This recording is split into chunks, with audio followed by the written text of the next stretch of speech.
Hello YouTube, welcome back to my channel. Today we're going to be looking at alternatives for expensive cards in Lorcana and looking at budget options for playing competitively. I've been pondering this kind of video for a while and I've managed to find myself a few options to replace some expensive cards, and I've done some thinking about what kind of budget decks can win set championships or do really well at big events or just do well at locals in general. So we're going to be looking at those things today. I've got a list of cards that are expensive. I know I'm going to be missing some expensive cards out, so if I have done, whack them down in the comments and please let me know what kind of alternatives are for those expensive cards. However, the most important question is, do these expensive cards have budget alternatives?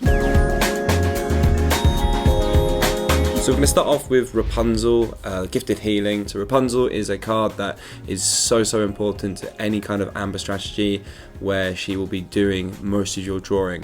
And I've done a lot of research into figuring out what can replace Rapunzel. And yeah, there's not many. That's why she's so expensive. We have found a replacement in Julieta. She's got a decent stat line of 1-4 and she's inkable, and you're able to remove 2 damage and draw 1 card. So not as powerful as Rapunzel.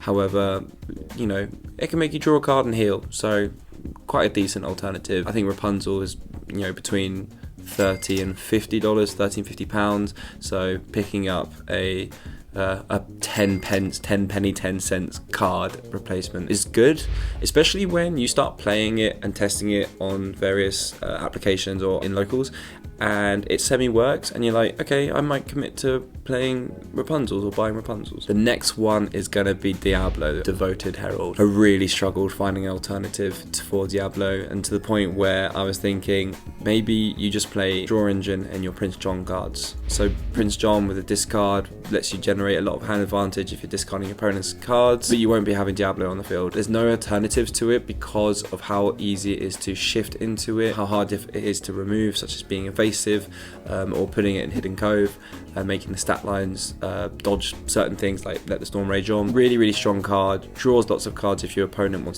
starts to play and doesn't, you know, remove it. So I think my alternative for him is going to be cards like Sir Hiss, where it's got a strong stat line and can start questing and can stay on the board if no one else an evasive character like itself. And then Pegasus shift line, so you've got the little 1/1 Pegasus which has evasive, and then it can shift into a bigger Pegasus with better stat lines and lore. So maybe if you want to replace the Diablos, playing the Pegasus would be a good alternative, because Diablo also has the 1-drop card where it looks at the opponent hand.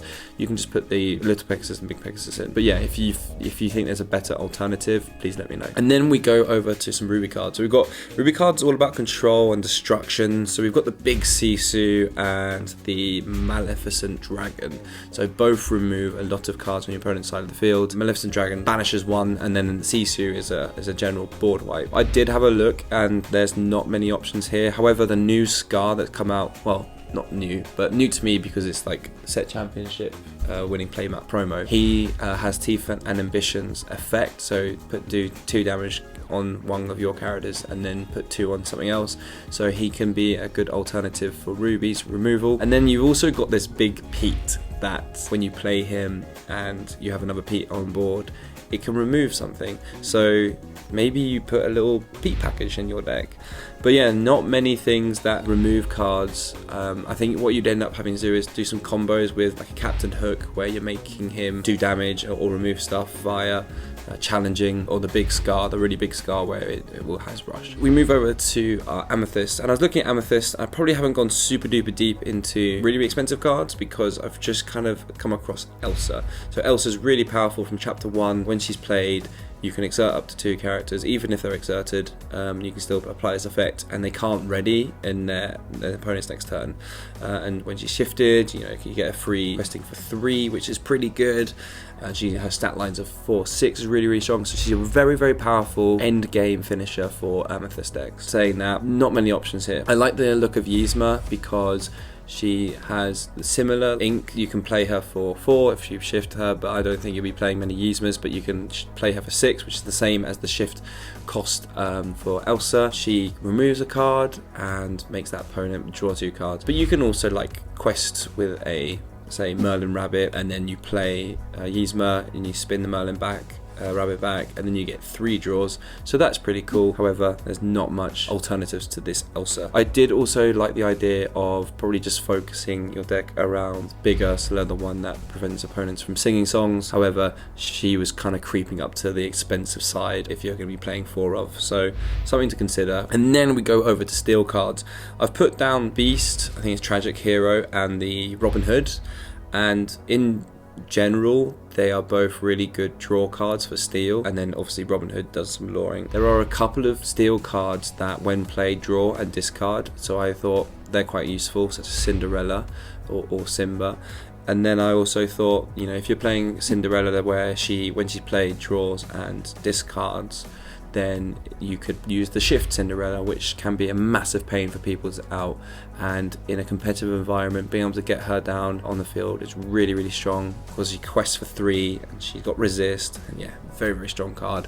So if you're going to be playing a smaller Cinderella package where, you know, you're drawing cards, that would be a really good alternative to cards like Beast and Robin Hood.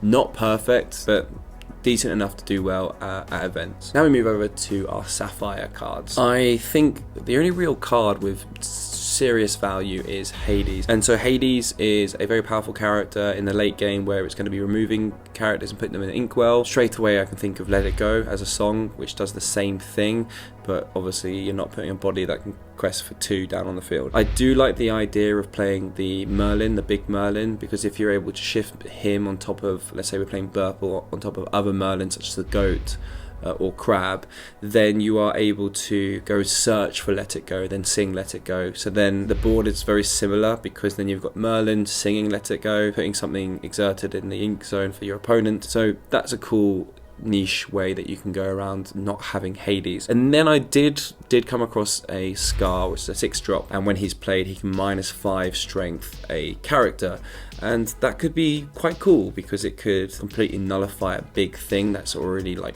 sung something or quested, and then you -5 it and then you just go ham at it. So I did notice that I was looking at expensive legendary cards, and I know with Lorcana there's not many of them.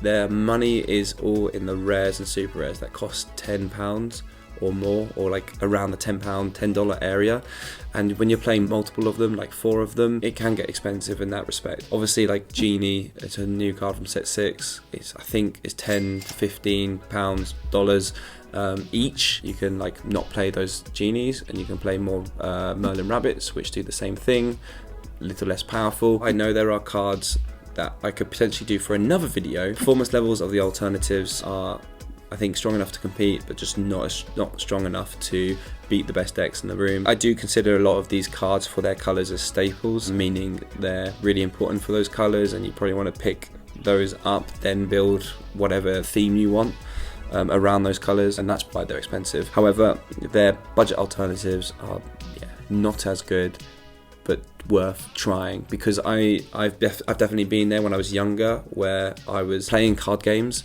and just liking the idea of having the nice stuff and the expensive stuff and like the meta decks, but having no chance of getting them. So I had to make do, and when I was going to locals as a 10-year-old, 11-year-old, 12-year-old, so on, I was winning games with alternatives. So definitely consider these. James or Charlton TCG, what kind of decks strategies minimize reliance on pricey cards? I'm glad you asked. I feel like Amethyst has a pool of cheaper cards and pool of like mid-range ones, and so I think if you started utilizing Amethyst cards for, let's say, a draw engine and semi-control and some good end board cards, I think you'd do quite well. And pairing it with Steel is really strong, because Steel has a lot of cards that are removal and don't cost too much money to buy.